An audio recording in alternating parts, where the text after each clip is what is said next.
Hi, it's Mike Chen. There are those among us that seek to find proof that our ancient ancestors possessed advanced knowledge and technology that equal, if not surpass, the things we know and are able to do in modern times. And among the strangest objects in the world that seem to serve as evidence of advanced ancient knowledge are the so-called magic mirrors of the Far East. These are, of course, not mirrors that compliments people and tell them that they're the fairest in all the land. So what exactly are these magic mirrors? Well, the Chinese and the Japanese of ancient times were owners and makers of precious and rare mirrors that are made of solid bronze, but at the same time can seemingly and magically let light shine through them. The Chinese refer to these artifacts as mirrors which are permeable to light. In the Western world, of course, they came to be simply known as magic mirrors. And since their introduction to the West, these rare magical mirrors have baffled scientists for many years. The front of a magic mirror was made of cast bronze and is generally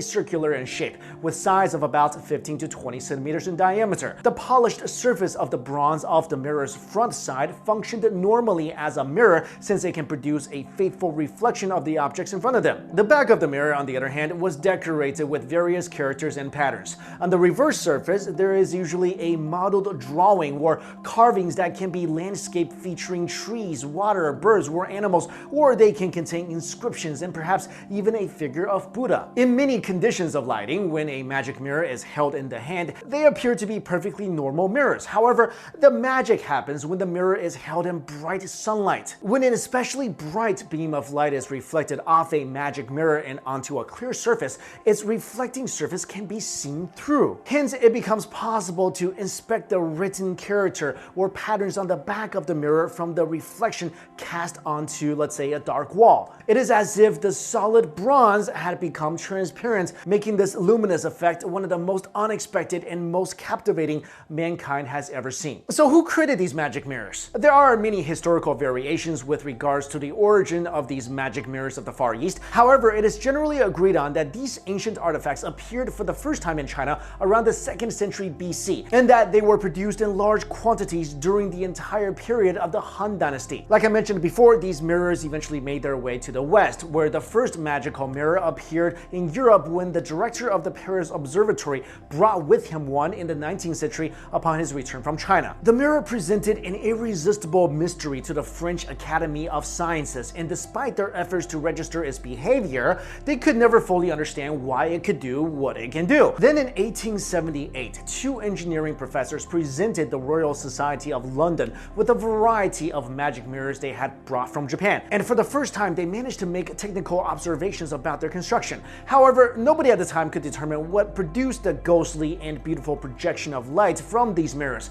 giving the impression that the solid mirror is transparent in some way when it should not be the case. So for many centuries, the supposed mystery behind these ancient mirrors left scientists and collectors perplexed, and they labeled the abilities of these mirrors as impossible optical illusions and therefore magical. So what is the magic behind these mirrors? Well, Western scientists began their examination of the magic mirrors from the Far East back in 1832, but their efforts did not produce desired results right away. Even in the East, it seemed the knowledge of how to intentionally recreate these magic mirrors were elusive. That's because about 1200 years ago, the secret to constructing magic mirrors was recorded in an ancient Chinese text titled The Record of Ancient Mirrors. The book supposedly contains the secrets of these enigmatic objects and their constructions. It described the method of crafting solid bronze mirrors with decorations, written characters, or patterns on the reverse side in such a way that they could cast a reflection of these images or inscriptions on a nearby surface when light hits the front and polished side of the mirror. Unfortunately, the book has been lost for over 1,000 years. It was in 1932 when it was finally discovered why the reflections of the magic mirror showed the designs on the back. According to British physicist, chemist, and mathematician Sir William Henry Bragg, although the surface of the mirror is polished and seems to look like they're completely flat, the front is actually curved into a convex form by scraping and scratching before the surface is polished. It is then coated with a mercury amalgam. This complex process creates stresses and buckling, resulting in bulges on the surface of the mirror, which is too minute for the naked eye to perceive. These bulges are the ones that match the design carved on the back of the mirror.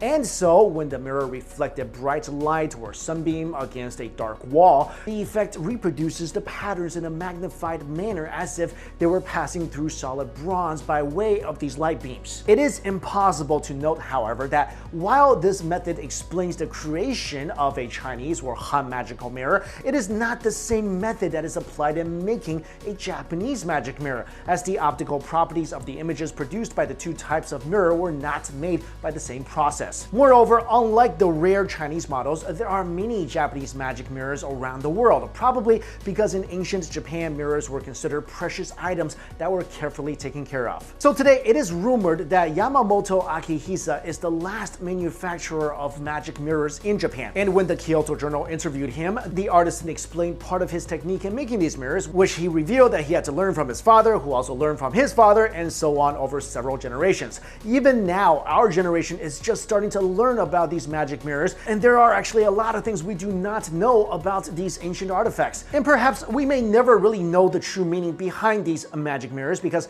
ancient records describing these mysterious objects are gone forever. Nevertheless, it cannot be denied that these ancient magic mirrors in China and Japan are already a part of the magical history of mankind for being undoubtedly one of the strangest objects in the world. Alright guys, I hope you enjoyed this video. Thank you all so much for watching. I'll see you later.